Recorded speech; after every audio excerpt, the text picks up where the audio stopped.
अवामी तहरीक कराची डिवीज़न जो इजलास पिपरीअ में डिवीज़न जे सदर एडवोकेट अब्दुल्ला पबड़ जी सदारत हेठि कराची में थियो, जंहिंमें अवामी तहरीक जे मरकज़ी जनरल सेक्रेटरी नूर अहमद कातियार ख़ुसूसी शिरकत कई। इजलास के ख़िताब कंदे अवामी तहरीक जे मरकज़ी जनरल सेक्रेटरी नूर अहमद कातियार चयो त सिंध में हथ वची धाड़ेल राज क़ाइमु कयो वियो आहे, कंहिंखे बि को जानी ऐं माली तहफ़ुज़ नाहे। सिंध के धाड़ेलन हवाले करण बंद करियो। कॉन्फ्रेंस 29 मार्च ते हैदराबाद में थींदी, जंहिंमें सान्या बंद ऐं सियासी धुरियूं शिरकत कंदियूं। इजलास में फ़ैसिलो कयो वियो त 7 जून ते अवामी तहरीक जे सरबराह मोहतरम रसूल बख्शपली जे साहब जी 6वीं वरसी जे मौक़े ते अवामी तहरीक तरफ़ां ऐलानियल जलसाए आम में कराची डिवीज़न मां हज़ारे माण्हू शरीक थी पंहिंजे क़ाइद खे भेटा पेश कंदा।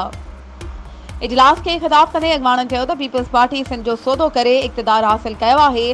कराची जी सिंधी वसंदनि खे सहूलियतुनि खां महरूम बणायो वियो आहे। हुननि मुतालबो कयो त सिंध में लॻंदड़ कारखाननि में सिंधी मज़दूरनि खे अवलियत जे बुनियाद ते रोज़गार ॾिनो वञे।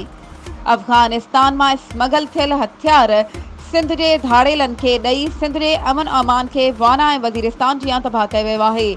इजलास में मोहम्मद अली मोहम्मद कलमती, इकबाल जरवार, ख़ालिद तुनियो वकील, नवीद कलोड़ो, अमजद सुरगानी, पिरे सुमरो, साख सुमरो, ज़ाहिदा सुमरो, रुस्तम हिरानी, ज़ुबैर नूनारी, अब्दुल सत्तार ऐं ॿियनि शिरकत कई।